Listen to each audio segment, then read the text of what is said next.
Coming up on UGTV, Standing Committee Meetings of the Unified Government of Wyandotte County, Kansas City, Kansas. We begin with a meeting of the Public Works and Safety Standing Committee.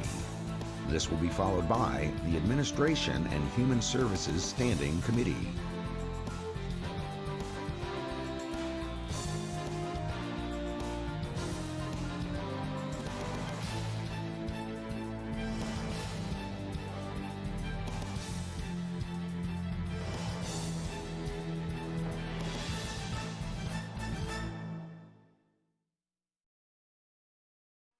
Meeting of the Public Works and Safety Standing Committee to order, and we want to welcome everyone to the meeting. Public comment is welcome, and anyone wishing to speak on any item may do so when that item is up for discussion. You will have up to 3 minutes to state your comments, and we would ask that you come forward to the microphone and speak directly into the microphone as you make your comments. I would ask that the clerk call the roll. Roll call. Bryant. Here. Philbrook. Here. Markley. Here. Kane. Here. Johnson. Here. Bynum. Here. And we have minutes from October 24, 2016 meeting. Is there a motion to approve? Second. We have a motion and a second. All in favor signify by saying aye. Aye. And the minutes are approved. There's 2 items on tonight's committee agenda. The first item is the extension of an interlocal agreement with Mid-America Regional Council to fund Operation Green Light. And Mr. Joe, who is going to present on this for us tonight? Lydiana? Susan. Okay. Susan, excellent.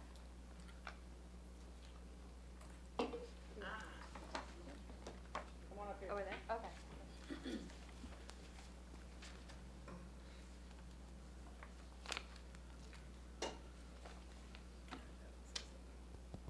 Hold on.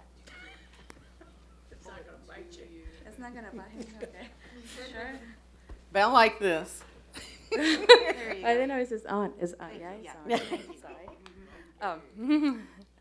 Good evening. My name is Lidiana Lavoy. I'm the city traffic engineer.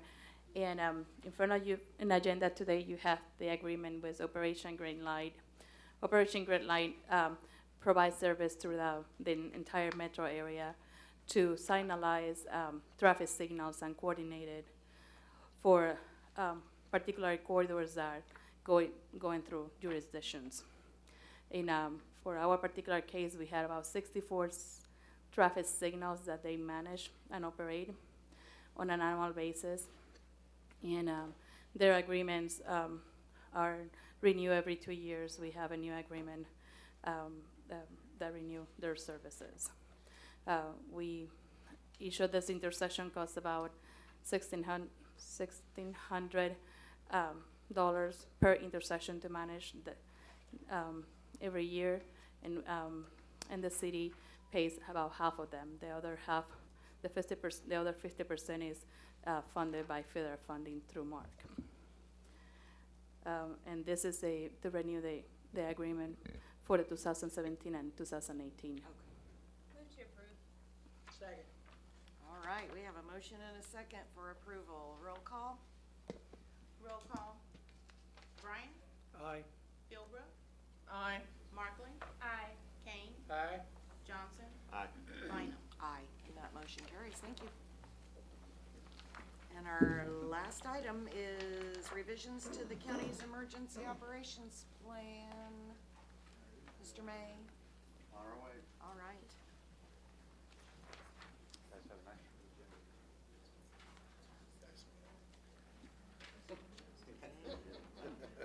Getting out of here, man. It's our usual complement of parts of our county emergency operations plan, but I do want to start by introducing somebody new to you. As you guys know, Mike Bachman retired out. In the meantime, I've asked Jackie Miller to come in as a contractor to help finish work on this plan while we get that position filled. Jackie had worked for the State Emergency Management Office. She has a history in public safety as a highway patrolman and lots of other great experience that'll really help us. Oh. Better? Sorry. Yes, please. Got it. I'll Point do it that. up towards you. You like the tilt? There you There we go. All right. Thank you. Sorry, I forgot. You'd think I would be all okay with microphones. So the bottom line is that I wanted to introduce you to Jackie so that you know who she is. She has worked already, made some major changes in these plans for us in format and style, so you may see a little difference there. But mostly, she's been doing great work on the content. So if you see her, that's why she's involved in the process. This is ESF 15 is the public communications part of it. Again, I apologize for giving you the marked up version. I know it's challenging to read. I highly recommend you look at the soft copy and switch it over to final version. I have either in hard copy if you want to look at the final version. This one's one of the relatively shorter ones. I'm willing to entertain any questions. I think the biggest change, I can blame Jackie for this, we've got probably a better looking format in the back to make it easier to read, but it did make for a lot more markup in the document. So. And I wanted to say, I did notice, and it's cleaner, especially against the previous Yep. document. So I did actually appreciate that a great deal. And this is not that all phases of an emergency wouldn't be important to me, but this one is the most interesting to me because this is the piece of how do we communicate with our citizens, what is going on, Yep. and how do we communicate with each other. So I just wanted to I comment that I appreciate the completely agree. cleaner I version. completely agree with you. I think this ESF 15 is where the fight is won and lost with Yeah. the public, without a doubt, and we want them to stay informed, because we're doing good work, but lots of times we don't express it very well. And so, and by we, I mean the big picture we, all of us are. So I appreciate that. And I just have one comment to consider. See if you. Among all of your support agencies and partners, we don't want to forget communication directly to the neighborhoods. Okay. I don't know that, for example, livable neighborhoods needs to be a piece of that, but I would just ask that we are always making sure that there's a mechanism for direct communication, especially with neighborhoods that are affected. Absolutely. I've worked with them already. I work with them currently to try and get out and meet at their meetings. I'm going to do that more. I haven't been able to do as much of it this year as I wanted to, but I have been working with them. I also am aware that they have input into a lot of different newsletters, and we're going to do more of that as well. I'm trying right now to bring on an intern who's going to do nothing but social media and also help write content. My challenge has been finding time to actually craft those pieces. Well, he's going to try and work on that. So he'll give me pieces that'll be both article-sized, Facebook-sized, and Twitter-sized. So it's really challenging sometimes to take a concept and narrow it down to 140 characters, which is what he's been tasked with. But I absolutely appreciate your comment. That's a very good one. Yeah, I really do appreciate your comment, Commissioner Bynum, because really our organized folks out there with boots on the ground, which is our citizens themselves, do need to be apprised of a lot of these things and be brought into emergency management. Yep. And Okay. in fact, as we speak, they are gathering downstairs. We are having a joint meeting between our CERT team and our RACES team, which is our two main volunteer groups, and we're going to talk about their role in the EOC and do some training on that. So, Well, see, I knew you were ahead of us. I'm trying. It's- And you're doing a mighty fine job, and I also really do enjoy the ease of being able to sort out on this document versus some of our others. So thank you very much. It does no good if you don't look at it, so I'm trying to make that as easy Well, as possible. some of it's what you would call visual confusion, and this is not. No, good. I'm glad. Thank We're you. doing good. We're continuing to try and make that better. In fact, we'll probably go back to the previous documents and make these format changes, and so just the readability of the document should be better throughout. So Thank when you you see so it come spring or summer, by the time we get it done for full book, hopefully it'll be there throughout. I'll probably have to take a vacation to read it. It will be great bedside reading for the insomniacs. Oh, don't say that. Thank you. Any Thank other comments or questions from the commissioners? And question from me to administration. I know we're voting, but we're gonna wrap this whole thing up into one document and vote again? Is that what we're doing? Okay. Well, I was going to say, my intention is to have you approve these in segments. with the idea that when I bring you back the entire document, the only piece you'll really have to look at is the base plan, which is an overarching document for all of these, and any minor changes that we've made along the way, which will be very easy because there won't be this huge ugly markup, right? It'll be just, Second. All right, we have a motion and a second. Could we have roll call? Roll call. Bryant. Aye. Philbrook. Aye. Markley. Aye. Kane. Aye. Johnson. Aye. Bynum. Aye. Motion carries, and thank you very much. Thank you, That Commissioners. is the end of this meeting. We are adjourned as the Public Works and Safety Standing Committee, and I believe that We have a forced 5-minute break whether we want it or not. so we will reconvene at 5:15.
Human Services Standing Committee to order. We want to welcome everyone to this meeting. Public comment is welcome. Anyone wishing to speak on any item on the Standing Committee agenda may do so when the item is up for discussion. You will have up to 3 minutes to state your comments. Please come forward to the microphone and you will be recognized. For accurate recording purposes, everyone use your microphones. Would the clerk please call the roll? Roll call. Philbrook, Here. Johnson, Here. Kane. Here. Bynum, Here. Markley. Here. Revisions have been made to tonight's agenda. First, a blue sheet was distributed last Friday with the revised charter ordinance relating to the election of BPU board members, and tonight a pink sheet was circulated providing additional information regarding the UG Hollywood Casino grant process and adding a new item, which is a resolution supporting the efforts of the Greater Kansas City Coalition to End Homelessness. Next, we have the minutes from our October 24th, 2016 meeting. Is there a motion for approval? So moved. Second. We have a motion and second. All in favor signify by saying aye. Aye. Opposed, same sign. Those minutes have been approved. We're going to revise our agenda just a little bit today. Item number 5, we're going to move up and handle under item number 1. So we're going to start with item number 1 as planned, and then we'll do item number 5, and then we'll go back and do 2, 3, and 4. Our first item then is a presentation of the Board Sync e-voting module by Bridget Cobbins. Good evening, Madam Chair and Commissioners. Within our Board Sync application, there's a module that's called e-voting. And what e-voting allows is that commissioners at the full commission meeting, you would have the opportunity to vote electronically. With us online tonight is Doug. He's going to do a demonstration on the product so that you can be aware of it. Tonight, our goal is to show it to the commission and to seek advice or direction if this is something that the commission would like for us to advance. And with that, I'd like to turn it over to Doug. Thank you, Ms. Cobbins. This is Doug Shumway, and first of all, thank you for taking the time out of your meeting to take a look at this. We are going to spend about 10 minutes showing you how it works, and then we can do any question and answer period afterwards. And so what we're going to look at is how the system works specifically for the council members, board members, as well as the public, okay? And this could be pre-meeting, during meeting, and post-meeting. Because it's all tied together, the public needs to see the votes that happen. The board members need to know how they actually vote with the system, right? And so that's what we want to show you today. And again, this comes already with the actual application you have today. So it's really your choice as it makes sense for you in your community. Now, what you're looking at right here is our board portal, okay? So this is an area that the board members, council members, committee members, whoever, would have access to view their meetings, okay? Now, I want to point out a couple quick things about this is if I resize this, you'll see how to automatically adjust. You have access to your meeting content, which could be the agendas, the packets, the items, supporting documents, the minutes, all that material from any device, okay? So if you do have a desktop at home or a laptop or use a different machine at work, even your phone, you have access to all your meeting content from any location. Now, we have a meeting here called the regular public meeting. Again, this is an example. So it's an example of how it could work for you. And this is where you can actually view the agenda, all right? And again, it's going to be set up to the way we have your system set up. Now, if you do want to download the agenda or download the packet because you want to print some of it out or you want to take it somewhere with you, you still have the access to get the PDF files. So you do have access to those immediately. You can see all the items on the agenda. If you want to click on one, it takes you into the details. And this is where you can see a little bit of information about what it is, who submitted it, what the recommended action is, and also be able to see those supporting documents right here to be able to review those. So you have complete access to all the packet materials. And you can even add your own notes right here about this particular item or whatever it may be. So you can actually add quick notes here. And again, these are your private notes for your use, and it automatically saves it as you type, so you don't have to worry about that. Now, why are customers like using this versus just having a PDF packet available to them? A couple of reasons. You have topics that come up that may span across multiple meetings. You may want to do research and say, okay, what actions did we take on in the past? what were the discussion points in the past. So you can actually come in here and actually do keyword searching, so you can actually search on a certain topic, certain issue, and see all the meetings that match that particular keyword or topic. So you can see everything right here, and it can actually span across multiple meetings. So pre-meeting, you have access to all this. During meeting, that's where the electronic voting comes into play, okay? And so let's just go back out here.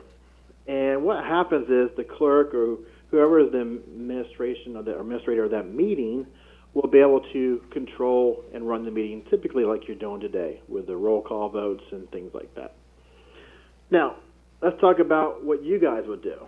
So what I'm going to do is go ahead and turn on electronic voting. So I'm going to turn that on, and you're going to see something pop up right here that says join meeting, okay? So this is how you would actually join this meeting. You click join meeting, and then you enter your roll call, okay? Typically, you're going to be present voting, so you can select present voting and save. You are now in the system, ready to go, no other actions required. Again, you could actually be on any device, okay? So if you do want to use a tablet or you want to use a laptop, not an issue. Likewise, because you might have to be remote sometimes, because you might not be able to attend a meeting, this is still accessible to you from any location, and you can even vote from any location, considering it's approved based on your bylaws. Now, so right here, we're in the meeting, we're ready to go, and what happens is you can actually see the current item being at the bottom. So right now it says the current item is a call to order. You can see the details. So I'm going to skip ahead. Give me 1 second. I'm going to skip ahead to an item and set that as the current item. So you can always see what the current item is being discussed. You see it changed from right here. So you always know. Now, for the people sitting in the room, as far as the audience, I know you guys have a presentation monitor. If you want to, we have what's called display pages. So basically, there are dedicated pages, and we can work with IT. It's very simple to set this up. So the audience in the room can see the current item being discussed. So if somebody comes late to the meeting, they can see, oh, they're on current item number 1 of the agenda about the agenda management solution. So they can actually be kept in the loop of where we are in the process of the meeting. So, and these are actually designed to be on very large monitors that typically are on the walls of a chamber. Now, I'm going to switch back, and I'm going to show you back over here. And again, we could actually, if you want to see this item, I could actually just hit details. It takes me to details. You could skip around. You could do whatever you want. If you, don't want to mess with this during the meeting, you just want to see all your notes in one spot, you can hit notes, and it shows you all your notes for that meeting in one area. Now let's say you guys do a motion, right? And now it's time to initiate a vote. So I'm going to go ahead and start a vote. So if I hit start a vote here, you're going to see what happens is I have to make a selection. I can't do anything else until I vote on this current item, okay? Now, it gives me options here. I can say yes, no, or I could abstain if I want to abstain from this vote. So I'm going to go ahead and say I'm for this particular one. I will hit save or yes and save this out, and now my vote's been registered, and the person running the meeting, the clerk, can see that your vote came in. So everybody can vote at the same time, simultaneously, okay? Now, if you want to actually be able to do voice votes at the same time, that is possible. You can do voice vote when you same time you do electronic vote. That's more of a process that you guys determine is best for you. Now, I'm going to go ahead and enter the rest of the vote in here, and I'll say close this vote out. And based on the pass-fail rules, I'm going to mark this as passed, okay?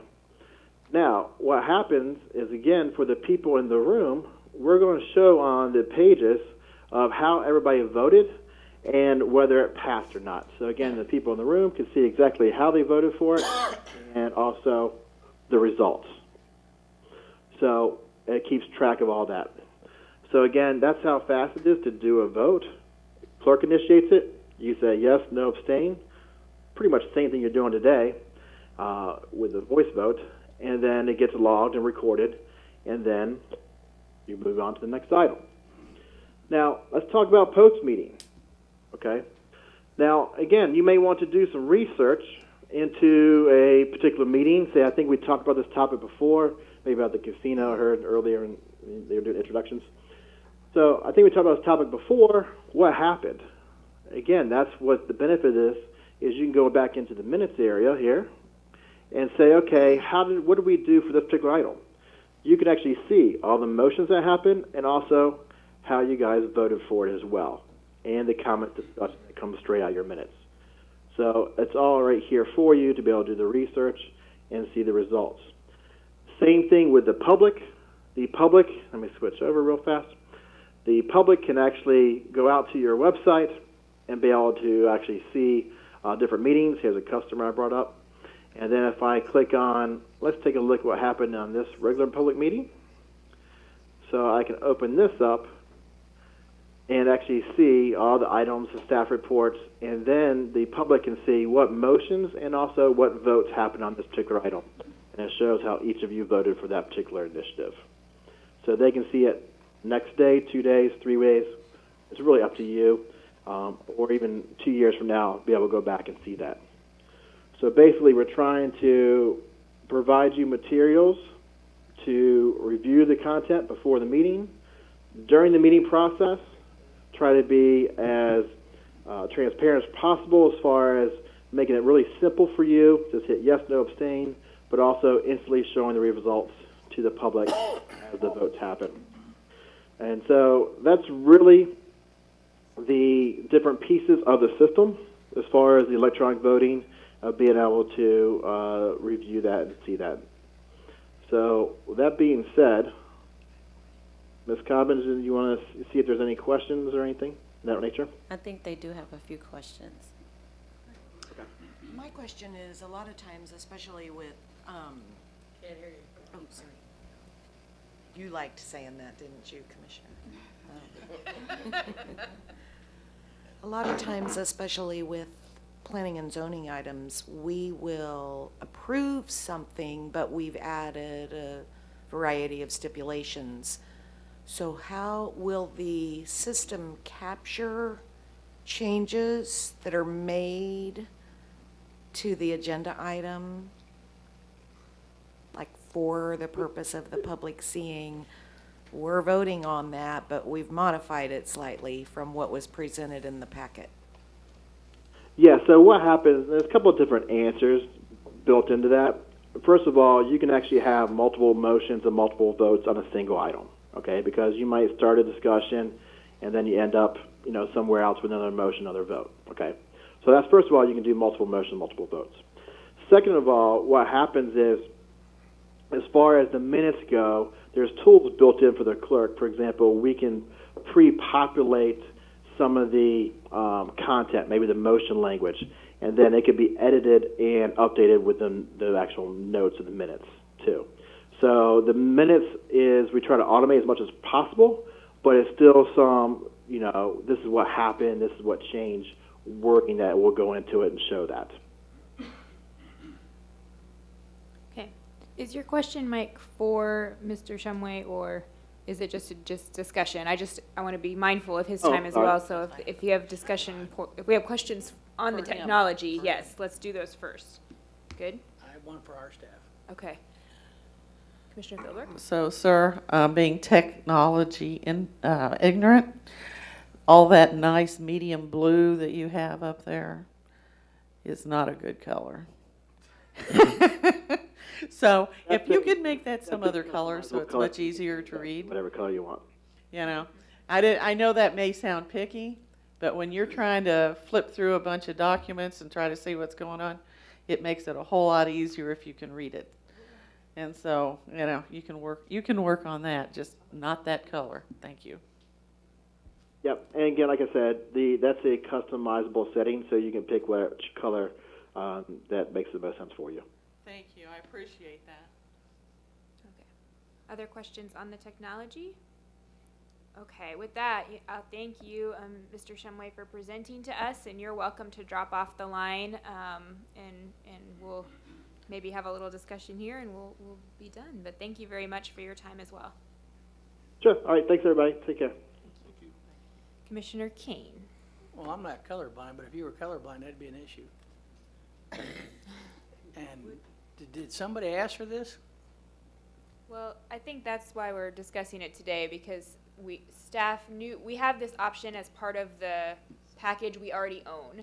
It's available to us now, and staff didn't know if we would like to try it or not, and that's what we're here to discuss today. I don't want to try it. I will say, I love the interactivity of it, and I like the being able to search old minutes and those sorts of things. I will say, if I were a new commissioner coming in, the sort of normal system of look at your agenda and do the voice vote is you can kind of do that with no training, you know. This would take some additional training, and with with commissioners coming in and out over the years, some have more technological expertise than others, so I could see where a new commissioner, especially if they weren't someone who was used to using the computer a lot, would be kind of overwhelmed by figuring all of this out. But I do love the interactive nature of it and being able to look at your minutes in a different way and flip through things more easily and all that kind of stuff. Even an old commissioner doesn't want to do it. Commissioner Johnson. Is there a precedent for this type of technology that is perhaps used with other municipalities, any local or regional municipalities that are currently using it and finding any kind of results with that? I'm not aware of any local governments, but I do know that the state of Kansas used some type of a system that's comparable to this. I'm not sure what the name of the software is, but to my knowledge, there aren't any local municipalities that are actually using this type of enhancement. When we purchased the software, that was just an enhancement to it. When we started with BoardSync, as you're aware of, we got the emails, we're underway, it's working successfully. And so we wanted to give it time to see if this would be something that the commission would be interested in, as opposed to starting the whole process at the very beginning. So we've had an opportunity to have BoardSync in our system, and we've been able to use it on a daily basis, and it's been pretty successful. We haven't had any complaints about it. We've had some tweaking and some enhancements on the day-to-day, but this was just one component of it that we wanted to bring to the body to see if there was interest in it, because it is an enhancement that we currently have as an option. Go ahead. So does that mean that there's no additional charge as an option? There would be an additional charge as an option. Well, I just thought I'd ask, it's like, an option and more money, okay.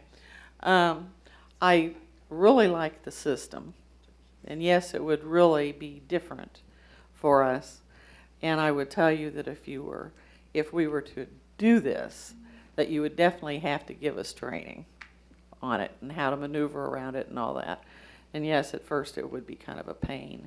But I think once you could get used to it, there's so many options on there to get information so quickly to know what's happened in past meetings and so on, that I think it would really be helpful. Because I know I have trouble a lot of times keeping up with all the stuff that we do. And so that could really be helpful to me.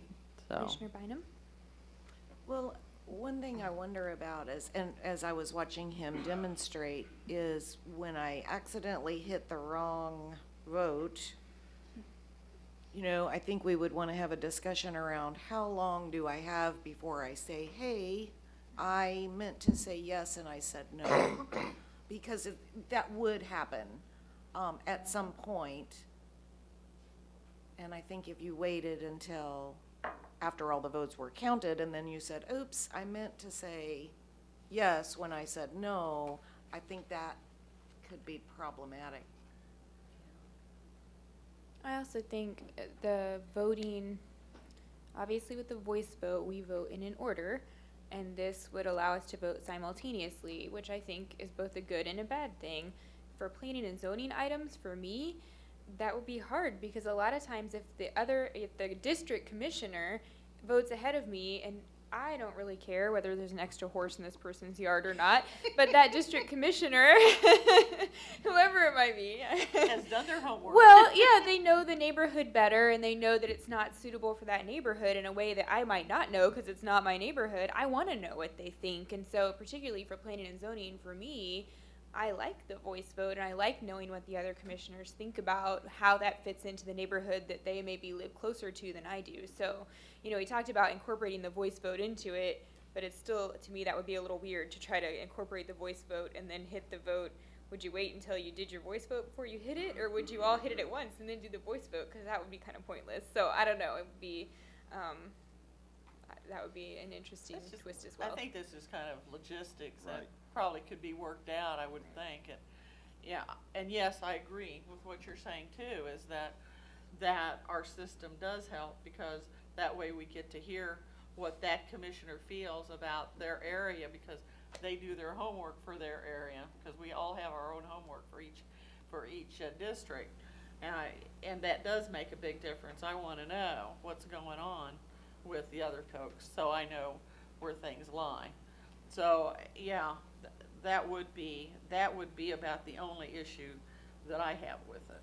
But as a matter of process, though, the in-district commissioner does not always cast the first vote. Not always. So you just, I mean, I think, as I think about our normal conversations, we pretty much know before we vote what that in-district and also the at-large district opinion is on most of the votes that we have. The one thing and so I can see it, the voting part I can go either way with. I think the thing that I liked about it was the ability to pull notes and previous information, because there are times that I can't remember what happened a year or so ago or whatever, and to be able to pull the information and have a log of what was said or what was done, or maybe if I made some notes to have a helpful reminder to me, that would be I could see that as a benefit. The voting piece, I probably can go either way on it. So you that would depend on how much it costs. That's what I was just going to ask. So you mentioned the additional cost. Could you elaborate on that? And I didn't bring that with me, I'm so sorry, but I can get that information to you. Can you ballpark? Is it like tens of thousands No, or it's 8,000? not tens of thousands. If I had to guess, maybe 1,200, somewhere in that ballpark, if I had to guess. 1,200 for what? Just for the enhancement, Oh, okay. for the voting, e-voting component. But that's not something that occurs over and over again, it's just implementing it? Yearly, that would be the charge for it. Extra 1,200 a year? Correct. Thank you. So what Bridget really needs from us, I think, is a feel for whether this group thinks that it's worth pursuing this, whether we think we need to get opinions from the other commissioners, how do we feel? Yeah, I think all the commissioners should be in on this one. Other thoughts? We know Mike Keene's position. He is very clear. My position is if we were to implement it, I would learn to use it.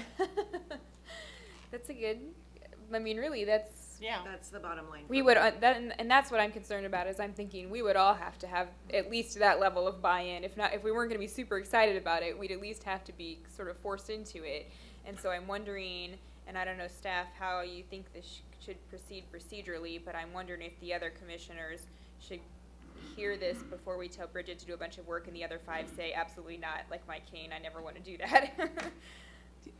I'm sorry, guys, I'm sitting back here Yeah, you're fine. off kilter, but I believe when we discussed this ahead of it coming to standing committee, we felt that this was a possible recommendation from the group, and absolutely, if you like the buy-in of all of the commissioners, we'd be happy to bring that forward to them, because it is a change. It does create some inherent efficiencies, as you've noted, but it does change also the kind of the culture of how the commission votes. So happy to bring it forward to the full body for you.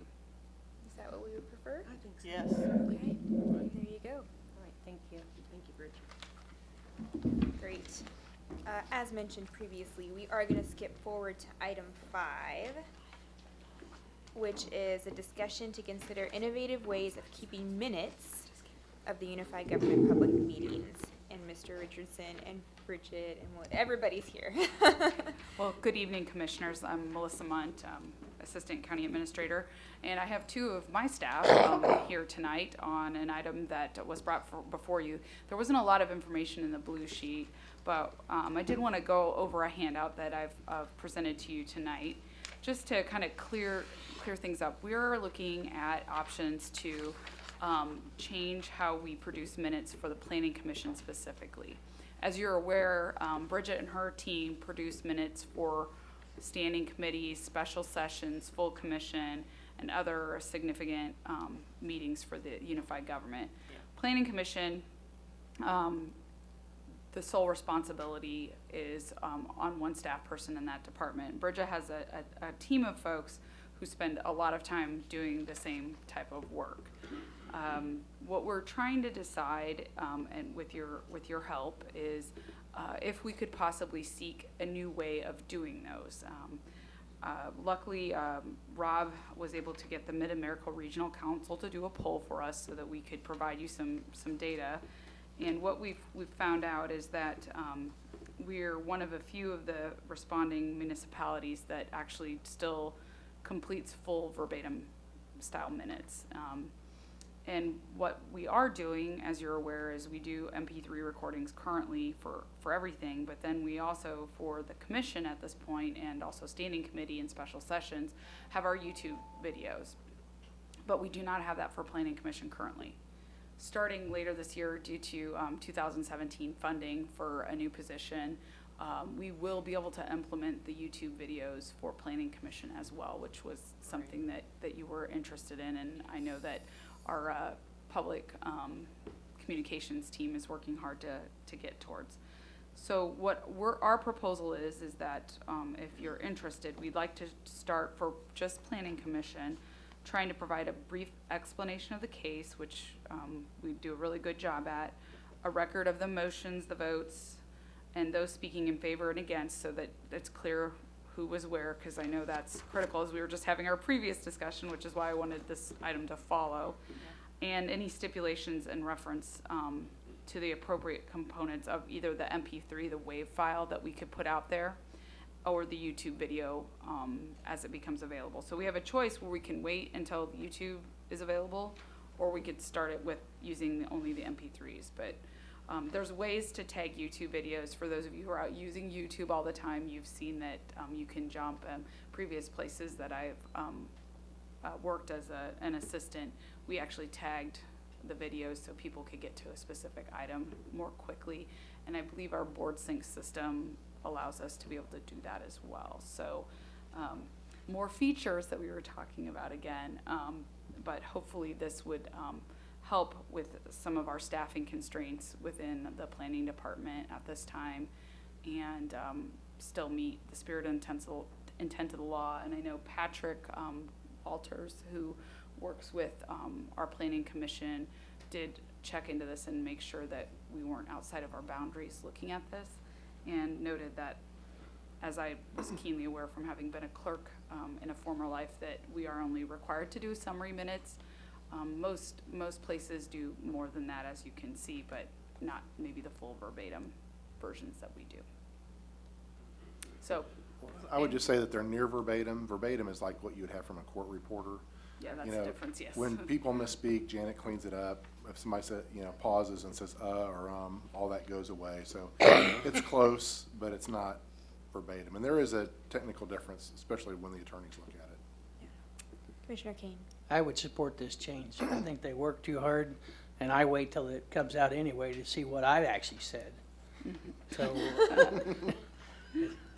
sometimes we get a little emotional when we're talking, right? Maybe they clean you up too, Mike. But I would think it'd be just as good doing it the way you guys are talking about, and a heck of a lot easier on our staff. Question, I would support it as well. Two questions really. I know that you surveyed the other communities, but have you had conversations with people that most often come to you wanting some section of information from minutes of, especially a planning and zoning meeting? Have those people said that this would be workable for what they're looking for? Most of the people that ask me for minutes, quite frankly, are attorneys, and this would be no problem for them. And the second question is, does this speed up the time between when the meeting occurred and when I can find the minutes online? So the way the planning commission minutes work is that the minutes that the Board of Commissioners get in your packet are draft minutes because they have not been approved by the Planning Commission yet. Once they're approved by the Planning Commission, then we will put them online. This would allow you to see that, watch the video or listen to the MP3 of what actually happened. Immediately. When your packet comes out, there would be a hyperlink in the electronic version of it that would allow you to go to the YouTube or the MP3. We still have some technical stuff to work out on this, but I didn't want to go through all that unless you all were in favor of doing this, because you all are the primary, quite frankly, the primary users of the minutes initially. And since they're in draft form, I think this is even better, because that way you see what and hear what was actually said. And so really, it wouldn't matter if those particular minutes had been approved, because they'd be available in a draft form quickly. Correct. Okay. Well, and I think what's interesting is, I don't know about you guys, but I think a lot of the commissioners have kind of already, you said we're the users of the minutes. For the most part, it's us that are looking at the minutes. And many of us, I think, have already made that jump to where we're going to the YouTube video.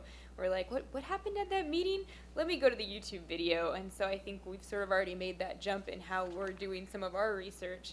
We just haven't made that jump officially in terms of how we handle our minutes. I support this also. The biggest thing I was interested in seeing is whether there is precedent for this in some of our other communities around here and how they're handling it. And it looks like clearly a majority of them are already doing this, and maybe doing this without even the link the way that we're talking about. So I'm very supportive. Will there be Commissioner Johnson? any interaction between the minutes from the Planning Commission and the clerk's office? How will they interact together? Well, currently, our minutes are pretty much independent of the clerk's office, because our minutes are produced and put into the staff reports, and they come to you, and we keep our own records of the minutes. With the new web page coming out, we're going to work on a SharePoint system where when we put a set of minutes into a file, it automatically populates the website. So this spring, let's say, that should happen, so that all of our minutes that we have, that right now the links are broken to from previous versions of the website that don't work, that broke all those links, and I didn't have the 400 hours it would take to repopulate those. We will be using that SharePoint system to put those in automatically, in addition to cataloging the YouTube.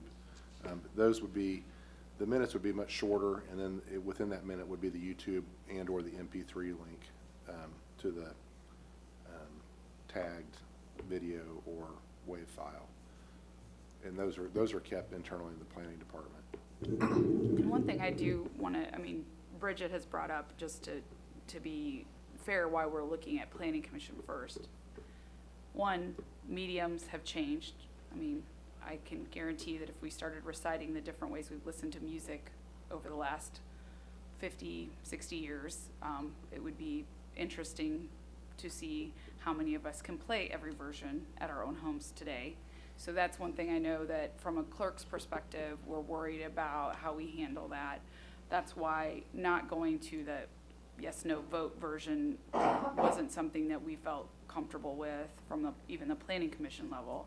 We want to experiment with how you feel about this with the Planning Commission for a period of time before we would even consider it at the clerk's level at this point. So we'll want to come back, one, with kind of the policy around some of the questions you were asking Commissioner Bynum of how quickly will we be able to try and prepare these to get them out. And the other thing is we do not know when we will have YouTube for the Planning Commission available. So the question is, are you okay with starting out with the simple MP3 file without the YouTube backup? Because again, that's something that our staff in our public information office has to get to, because they're currently not on YouTube. They will be this year, but they're currently not videoed. So just kind of those clarification questions. Now, when you link to the MP3 file, would you just link to the whole file, or would you say you can find this at minute blah, blah, blah, blah? We could at least say go to minute. We could at least do that. We might be able to even tag it so that it jumps, but I'm not the technology guy, but we could at least give you what minute and second each case started.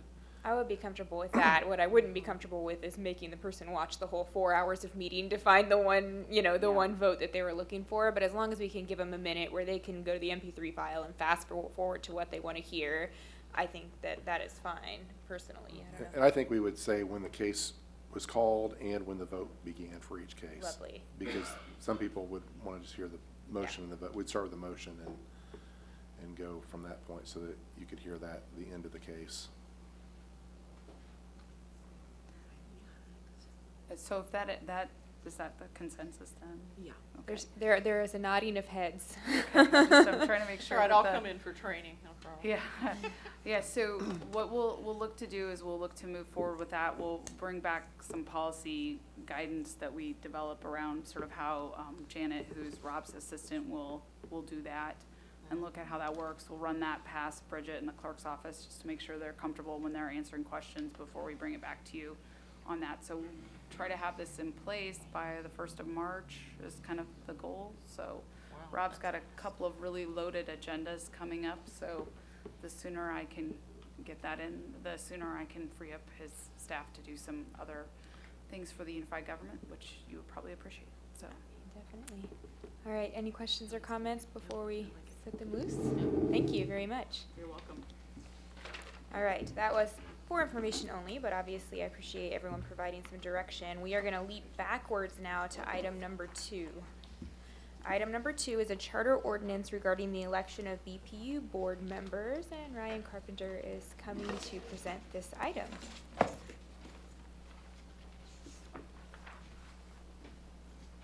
Madam Chair, members of the committee, thank you for the time. If you'll recall, we brought the local election ordinance, I want to say May of last year-ish, spring, early summer. It's the same thing. The BPU election information is found in a charter ordinance. What we're doing the same thing here, extending the terms of the incumbents to comply with the legislation, setting the election, the primary election for the first Tuesday in August as set forth in a statute. The general election then is the first Tuesday succeeding the first month, or the Tuesday succeeding the first Monday. Specified that they're nonpartisan. Sorry about that. And that's all we're here today. It's a charter ordinance. It needs to be published twice. It needs to be passed by 2/3 of the commission, and there's a 60-day protest period, but that's all taken care of in here, and that's what we're here for today. Move for approval. Second. We have a motion and second. Roll call on the motion. Roll call. Philbrook, Aye. Johnson, Aye. Kane, Aye. Bynum, Aye. Markley. Aye. Thank you very much. All right. Item number 3 is an update on the Startup Village and KC Startup Foundation. And Alan House and company are approaching to present.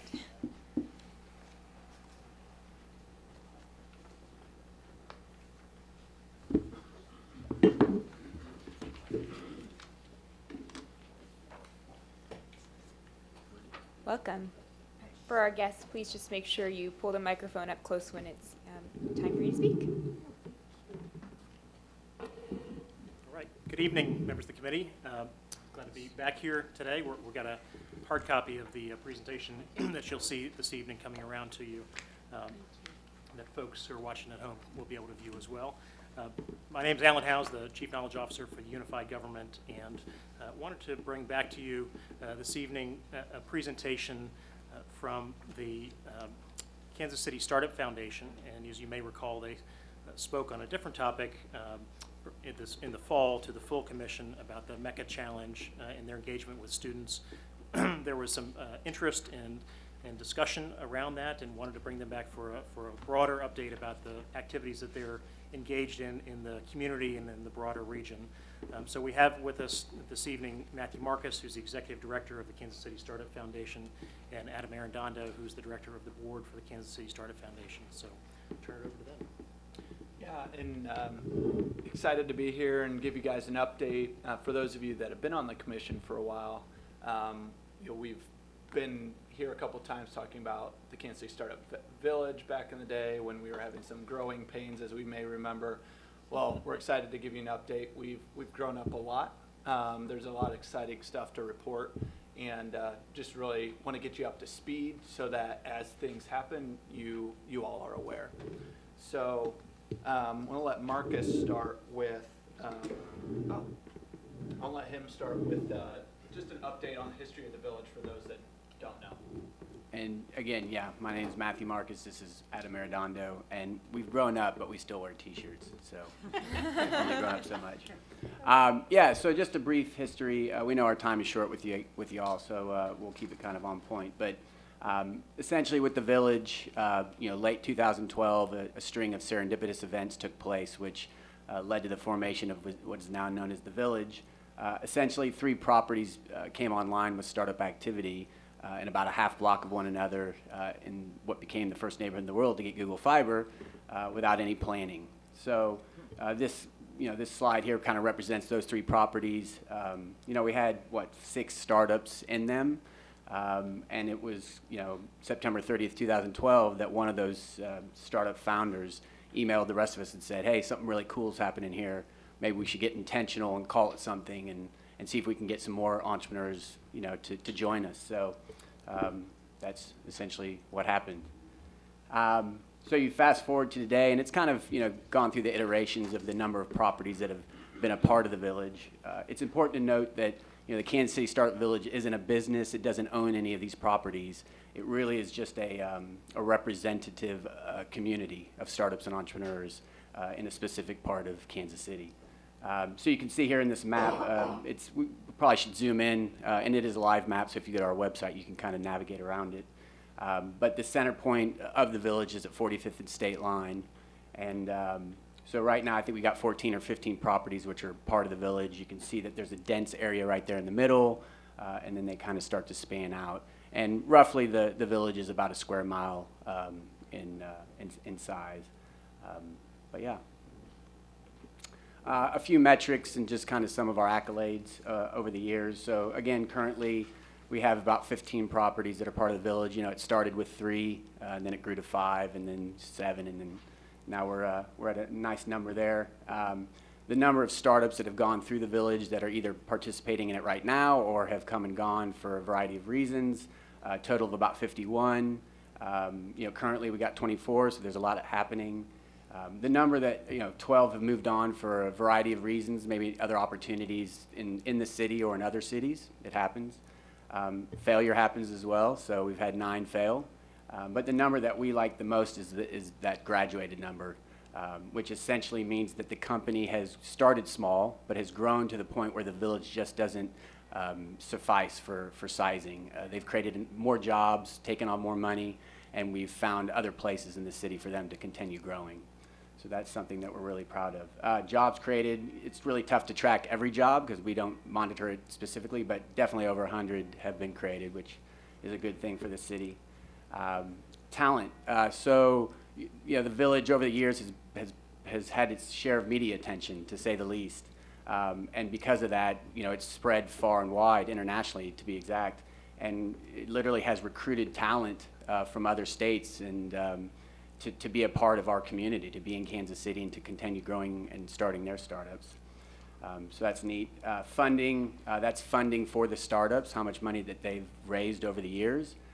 Again, another metric that can be tough to track, but by our estimates and calculations, over 20 million, and it's growing, which is definitely exciting. Visitors, again, the village has been this kind of unique attraction piece for Kansas City. A lot of people, including foreigners, come to see what's going on in Kansas City, specifically in the village. So we've been happy to welcome over 5,000 visitors, including politicians at all different levels, media, including international media. You can see some of the top media there on the right. Students, we're really big fans of inviting students to come to the village, see the entrepreneurs hard at work, and learn from them and hear their stories. Corporate execs, of course, foreign delegates, I mentioned that. And then, VIPs, we've had Alexis Ohanian of Reddit. He just got engaged to, what's her name? Serena Williams, so you might know him now.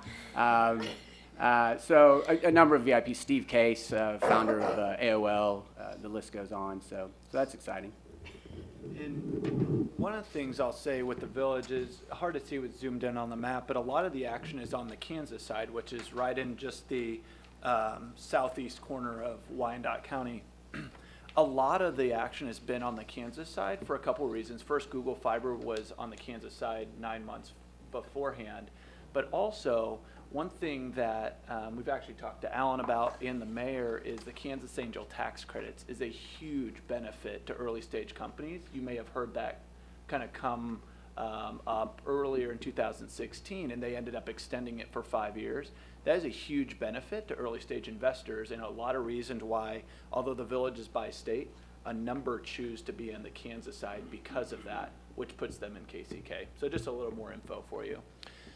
But one of the interesting things that we, in unique perspectives, we were able to gain because we were volunteering, giving all this time to really host all of these visitors, is it gave us this really unique perspective on all of the stakeholders that it takes to really create an environment where entrepreneurs can thrive. And we saw a need. We knew that if Kansas City was going to capitalize on all this excitement and momentum around Google Fiber and then Cisco Smart City and all this other stuff that was happening, that somebody needed to be there to support all these efforts that were happening, like the village, right? Over time, the village had a lot of opportunities to really grow and do different things, but as volunteers, it really wasn't in a position to do it.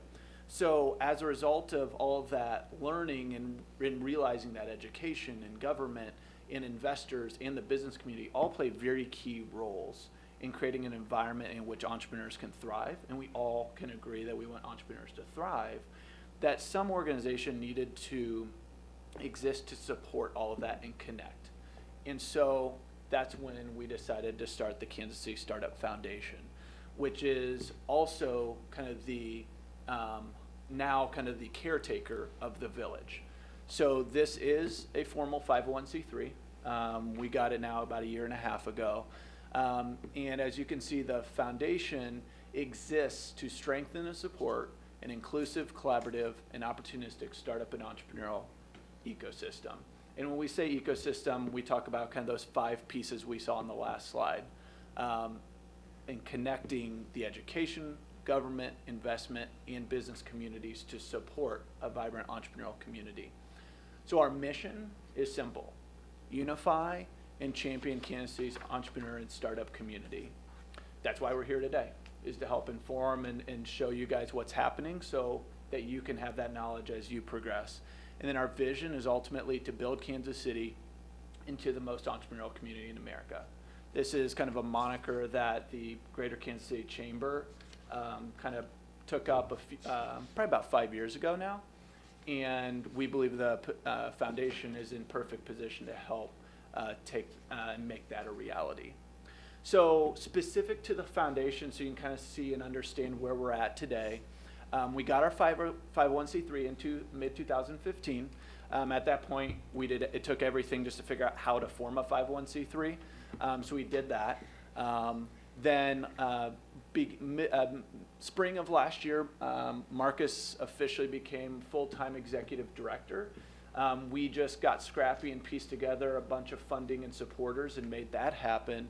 And then he really spent the rest of the year pulling together all the documentation and website and building a really strong board. So we now have a board of 12 that has leaders in all of those different segments of the community that we talked about. So we have educational leaders, government leaders, and so on, to really bring good representation, and Alan has agreed to be a part of that. So you guys know that, and we knew that was really important with the village being a key part of what the foundation does, to have a good representative from KCK.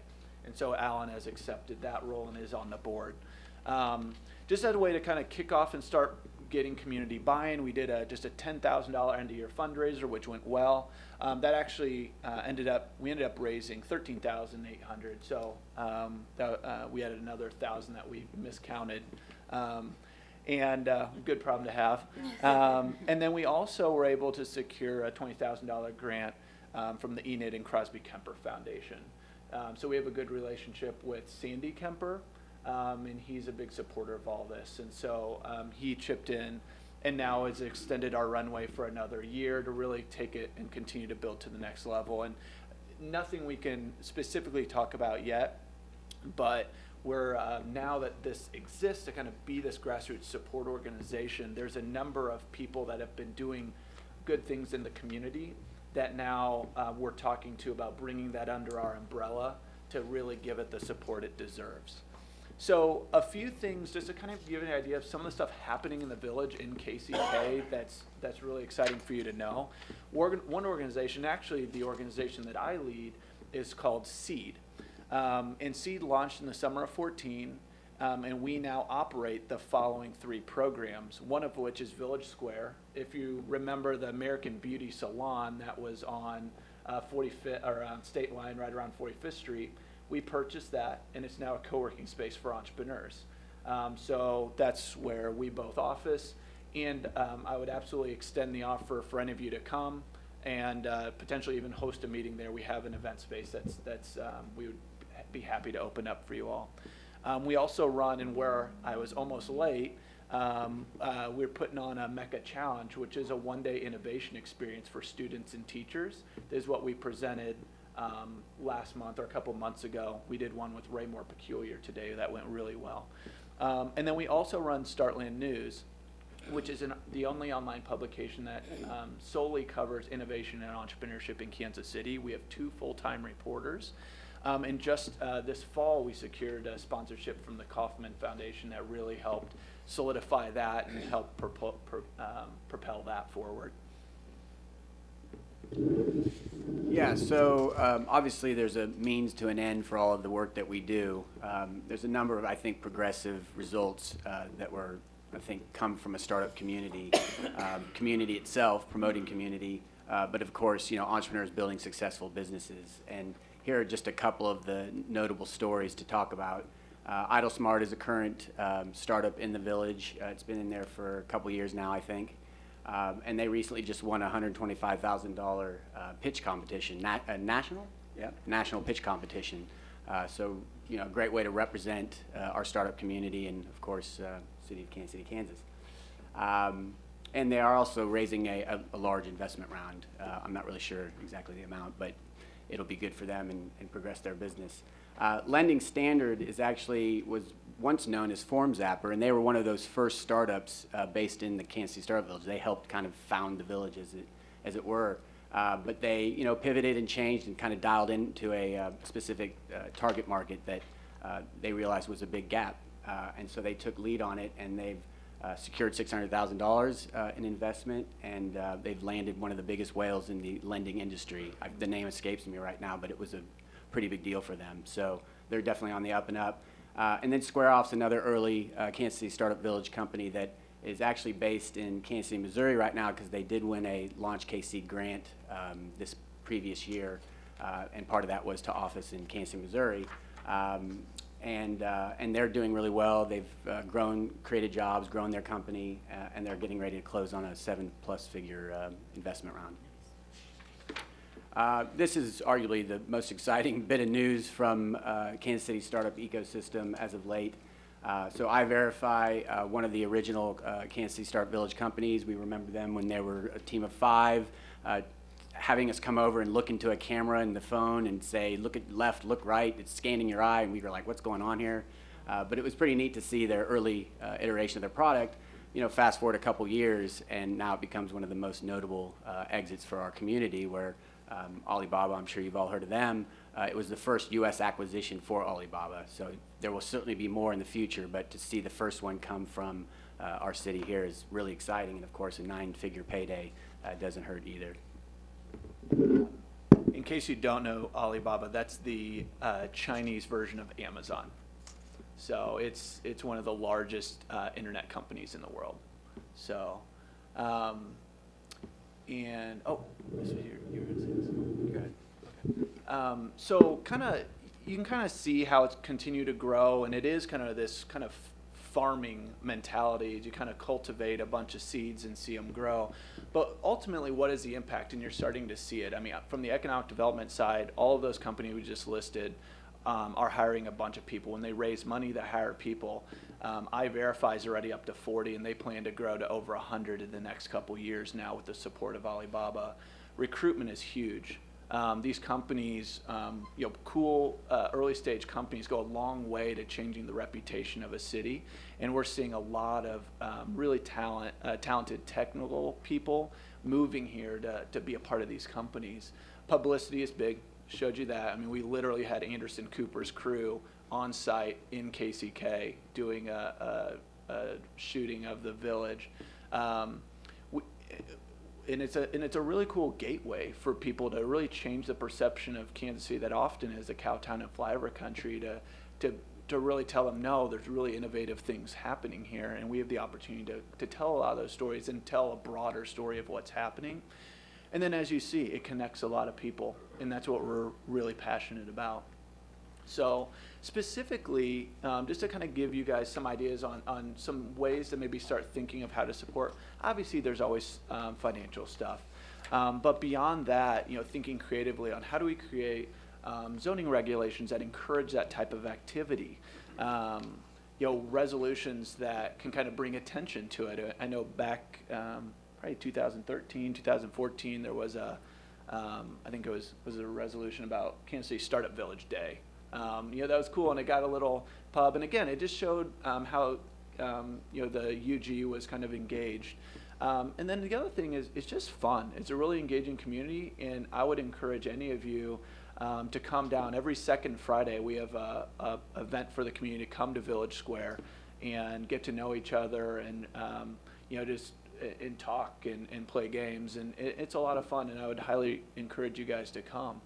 So again, specifically, Startland News is a great resource. I'd recommend following along there. It's free to subscribe to it if you wanted to, and it's just good to keep a pulse on what's going on. Forward KC, FWD KC is a calendar of all the events happening. Again, a good way to just plug in. And then finally, like I mentioned earlier, just come down. Happy to give you a tour, happy to host a meeting. Anything you guys would like to just learn a little bit more and see it firsthand. The Village Square is in Kansas City, Kansas. So, excited to play our part and to help be a resource for everyone. So that's that. Went a little bit longer than we were hoping, but no surprise, there's a lot to talk about. Questions from the commission? I will say I went on a tour, but it was so long ago. It sounds like things have changed pretty vastly since the time when I was there last, because then it was a little less organized maybe. But I remember the iVerify discussion and meeting some of that team when I was there, so it's very cool to see how you've grown and matured. Thank you. Do you want to talk first? Do you want me to go? Sure. The startup, when we talk about startup-friendly zoning regulations, are you finding any consistent challenges as it relates to zoning for the startups? One of the challenges we had earlier on were we had gotten a few special use permits to allow entrepreneurs to live and work out of homes. And one of the things you might remember for those of you that have been around was back in the day when it was happening really fast, we didn't realize the impact it was having on the neighborhood. And they kind of had a little uproar and signed a petition and told us like they wouldn't approve any more special use permits. I mean, we've come a long way since then, and honestly, we've just kind of backed off that. But I think just for you all to know what we're doing, and now that we have someone full-time focused on the foundation in the village, as well as I'm full-time there running Seed. We're a lot more attentive, and we do host the neighborhood association meeting every month, and just a way to kind of show that we want to be good neighbors. And that was something early on that we just didn't even think about until they were upset. So things like that. There are other stuff out there just in terms of encouraging that type of activity. A lot of times those type of things reside more in like downtowns, But, you know, the opportunity to kind of create a little district, even something we talked about that never got wings, but is have a little sign or banner that says welcome to the startup village or something like that. Super easy, but that never really had too many legs in the past either. We even took down, we have, so that logo we have just as flags. We had pushback from the neighborhood originally. We even took down flags because it was sensitive when we didn't want to deal with it. So even just little things just to show that the neighborhood's proud, the city is proud. So, thank you for being aware of all that. And I was around when that hit the fan, and it was quite interesting. And what people don't understand, they fear, and they didn't understand what was going on. And I think after they got to know you, to understand that what you're about, that made such a big difference. It really did. It really, and I really appreciate you guys settling back down and taking a look at that, because I think I know it made the big difference. Because although that's not my district, it got a lot quieter, you know, about that. And thank you for doing that. Now, this is just my comment, and it has nothing to do with anybody else. And I would really be kind of fun if we saw a startup village here closer to City Hall. Hint, hint. Yeah. So we've had a number of those talks. And specifically, I mean, we'd love to see that. We had a couple of startups that were actually a couple of the graduates that were outgrowing the village, and we had some conversations with the EDC. At the time, the EDC was trying to use traditional corporate incentives to get these little startups to come, and it just didn't work. But I think with Alan now more focused on, I mean, he's going to have a front row seat to all of this now, being on the board. I think opportunities like that will not slip through the cracks as much. And our hope is to be a pipeline for downtown. Well, and as you mentioned, you have brought a lot of people to Kansas City, Kansas, and we don't mind spreading you around. Yeah. We'll use you. It's not a problem. Yeah. Oh, and we're happy being used as long as it's mutual. I understand. Boy, don't we. Yeah. But no, I appreciate all your work, and thank you for being so determined to make it work. Yeah. Well, and thanks for recognizing the progress. It has been a lot of work, and I think we're now in a position where it'll be easier for us to collaborate because we have put the structure in place. Well, it's very exciting, and I'll be calling you. I have a couple ideas. That is really good feedback on the economic development front that I hope staff all wrote a note down on. I mean, over the years, we've talked many, many times about how can we incentivize small business the same way that we've incentivized large businesses to come to Wyandotte County. So it's just a continuation of that same line of discussion that we have been very successful with large businesses in Wyandotte County. We have had a harder time figuring out how to support our small businesses, and I appreciate your feedback that you had the same experience with your startups. Yeah, and one thing I'll add to that is a lot of times it's easier to see the short-term big win on a corporation. You give them some incentives and they bring 200 jobs, something like that.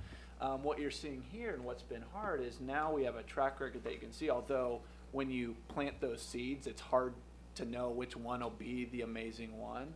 But the whole point is you plant enough seeds and create an environment where they thrive, and this is what's happened. And we even, one that I forgot to put on there was RFP 365, which is digitizing the RFP process, which actually Casey Moe is running a pilot with, and they raised $1 million and now have a 15-person team.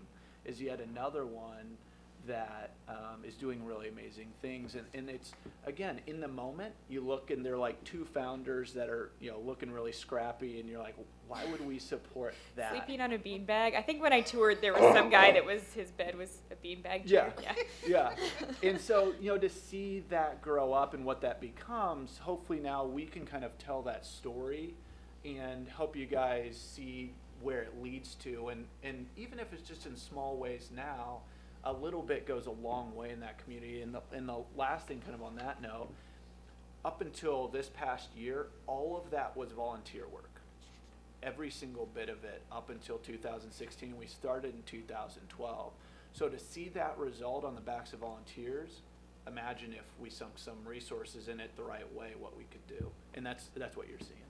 Yeah, I remember meeting you down in Central Avenue when we first talked, when you were first working on this. So this is so very exciting to me. Yeah, we also know a little bit more of how to talk about it, so.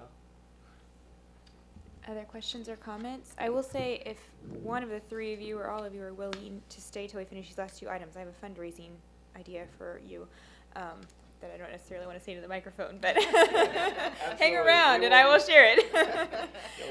Anyone else? Is this for information only, obviously? Thank you very much, gentlemen. I'll just summarize real quick. I think we all know Silicon Valley, right? I mean, it's the premier startup city. What we're putting together and what we're all working on together is something that won't ever be a Silicon Valley, because I don't think there ever will be one like that. But it's certainly a fast-growing and an opportune time to have a startup community in Kansas City. And so I think if we all do, find the best ways to work together, there are literally startups that are trying to get out of Silicon Valley because of rising costs, and they can't live there, and they're looking for other places to go. And we could actually attract a gem or two that could be game-changing for Kansas City. So I'm excited for that opportunity. Thanks, guys. Thank you. All right. Item number 4 is a review of the UG Hollywood Casino Schlitterbahn Vacation Village grant process, because we haven't come up with a shorter name. I'll turn it over to Joe Connor for presentation on this item. And also, if you'll all recall, we received materials by email today, which are also attached to your pink sheet on this item. Well, thank you, Commissioners. Joe Connor from the County Administrator's Office. Also with me is Emmerich Cross, your Commission Liaison. As Commissioner Markley stated, this is the time of year where we plan for the 2017, or the next year's round of the grant money. Just as a reminder, the name has kind of changed. We get money from Hollywood Casino and also from Schlitterbahn Vacation Village. So although this year's amount is not going to be anything like last year's, if you remember. We had bonus but dollars. there is still an extra, so it is more than from a couple years ago. What I presented to you is just last year's guidelines with a few changes. The dollar amount that's available this year is $577,500, and that's on the first page. On the second page, that breaks down to each share for each commissioner and the mayor is $52,500 for the year. So that's the dollar amount that will be allocated by each of you. The magic number for all of us. Right. And we haven't really changed anything else. We do have except for the timetable on the second page, we've laid out what we think could be a timetable to administer the grant for this year. No real different activities, just we're trying to work this in around your schedules. If you look at the kind of the middle of the timetable, the commissioner/mayor review, that's mid-May.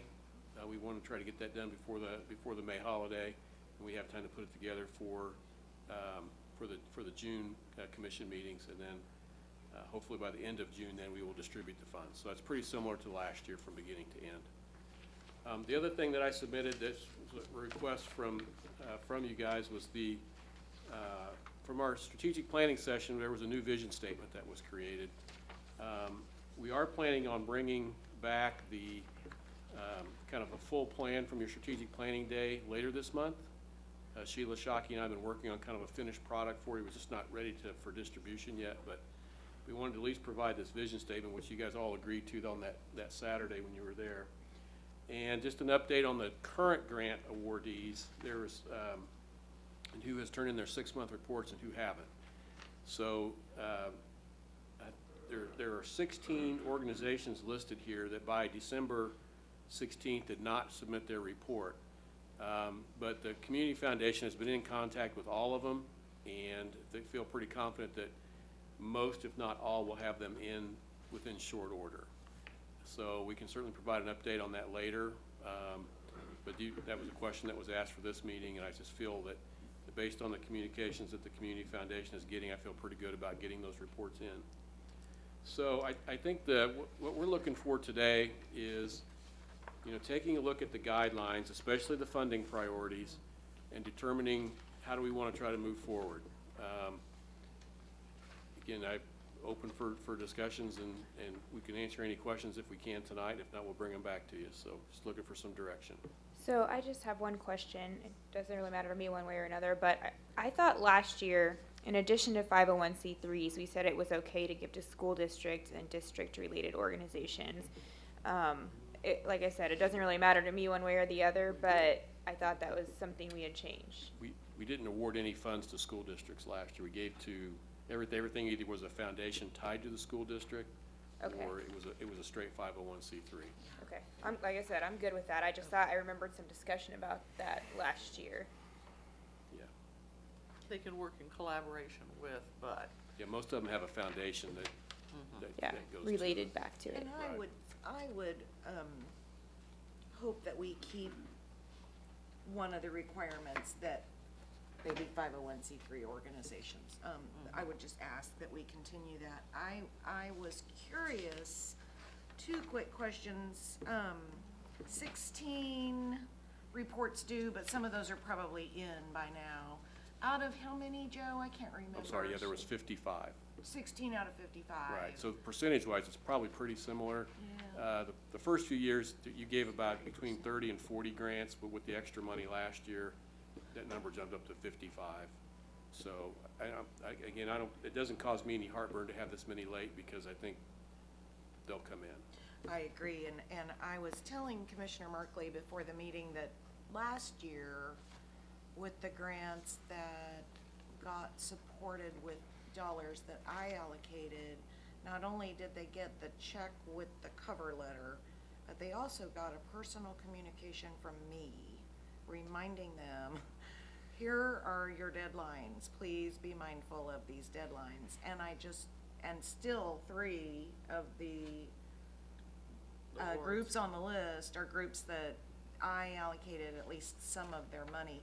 I don't know, Commissioner Markley's point is well taken. In our conversation, she was saying some of the groups are smaller, some are larger, some are not as familiar with managing grant dollars. Yeah. Yeah, especially maybe grant dollars at this level. I'm not sure what more we can do to say to the groups, we are so happy to support you. Please do your reporting on time. Right. And the only thing I can think of so far is the grant check did have a cover letter, and contained within it were the dates. Maybe that's a cover half sheet on top of the cover letter. Maybe it's some other way that the community foundation sees fit to be big and bold about reporting deadlines, and I might be the only one who cares. Well, I'm sorry. I was just going to say, the other thing Melissa and I were just saying to each other is, we obviously don't know the details of why the reports didn't come in and to what extent communications happen, but it may be that especially to these smaller organizations, we need to stress, if you can't fill out the full report because whatever program it is isn't going to be done until 5 days after the due date or whatever the case may be, you still need to provide some communication by the deadline. Right. And then we could at least put on this list, partial report or, received, whatever the case may be, because I think sometimes with smaller organizations, they think, well, I don't have the report, so I'll just do nothing, I'll just hide in here, I'll do nothing, and we may need to communicate that we expect something by this deadline. If it's a letter saying, I can't meet this deadline, that's better than just ignoring the deadline. I agree. And I think once the community foundation gets as far as they can get, they'll contact us again and say, okay, this is where we're at. We've got 2 stragglers. And they're also going to review the 6-month reports and make sure we're on target if there's any issues, like they haven't spent any of their money, or it's a year-long program and they spent all their money already. We want to get that information so we can give that to you. So when you consider this next round of funding, you can kind of look at a little bit of a performance measure for those groups. So we will be working with the community foundation. It's a little early to do that because they're still going through the contacting them, telephone calls, emails, whatever, trying to get us a better report. So. Well, I'll just say for me personally, it's completely my personal opinion, I thought it went well last year. I liked the level of service that we kind of chose from our menu of options from the community foundation. I liked the number of organizations that were able to get support from the commission, And we've kind of changed this every year. So for me personally, I'd like to do it at least as close to similar as we can to last year to kind of get a basis of what we should or shouldn't expect before we make changes again, because I feel like we've just been constantly churning, trying to find the right fit for us, so much so that I'm not sure we've given ourselves a chance to say this little piece of it is really working and this little piece isn't really working, because we've changed so much every time. Right. We're not sure which of the various things we're dealing with, moving parts, is actually good or bad. Yeah, and That's just I should mention too that their fee for this grant would be the same as last year. So they're willing to perform that same level of service for the same funding. Percentage-wise, that's Gonna be high. more, it's more of our bucket Right. this time. Yeah, bigger bucket, bigger chunk Yeah. of bucket. Bigger chunk of the bucket. Other comments? Yeah, I go along with you. I really don't want to see any major changes in it. We need some continuity so we can do some comparison. It's hard to compare things if you have apple one year and orange the Banana, next. Yes, they orange, may all be kiwi. fruit, but yeah, exactly. And you don't use any of those the same way. So yeah, I'm all for keeping it. Kane, any comments? All right, so what is the next step for us? Well, I'm hearing consensus here. I'd like to have a vote. Okay. And we'll send it to the full commission. As far as process? As is, and then we'll start the process in February. Go for approval. Second. Roll call on the motion. Roll call. Philbrook, Aye. Johnson, Aye. Kane, Aye. Bynum, Aye. Markley. Aye. Thank you very much. And as you may recall, we skipped item number 5, so we are jumping now to item number 6, which was our blue sheet or pink sheet. I can't remember which color. It was an added item, which is a resolution supporting the efforts of the Greater Kansas City Coalition to End Homelessness. And someone is presenting. Anyone? Oh, Lindsay, it looks like, is coming to present to us. Lindsay, she's at our meeting. Lindsay and helper. Welcome back. Yeah, Up up here. here. Yeah, Lindsay, you can't hide in the background. That's right. Hi, Commissioners. Hi. Hello. Lindsay Begum. I serve as the Mayor's Office Representative on formerly with the Wyandotte Homeless Services Coalition, which merged in September or October with the Greater Kansas City Homeless Services Coalition, as you may recall, and that all happened while I was on maternity leave, so I'm a little bit behind. And I brought Matt Watkins with me, who is the treasurer of the newly formed organization, to help answer questions about this if you had them, but the process moved a little faster at the state and federal level than we were all expecting, which is good news, I think, for all of us involved, but they need a resolution from our commission moving the money that we had dedicated to the Wyandotte Homeless Services Coalition out of our CDBG funds over to the newly formed entity. Questions about that? So that's what we're doing. Okay. Yeah, because right now, I'm sorry. Because, well, I'm on that board, so right now, we can't do anything with those funds until we have officially moved them into the greater coalition. So what would be the motion? The motion is To to, approve the resolution. yeah. Move Right. to approve. Second. Roll call on that motion. Roll call. Philbrook, Aye. Johnson, Aye. Kane, Aye. Bynum, Aye. Markley. Aye. There you go. Thank you very much. And Thank that you. does conclude our meeting. Thank you, everyone, for your attendance, and we are adjourned. Yep. Good job, good job.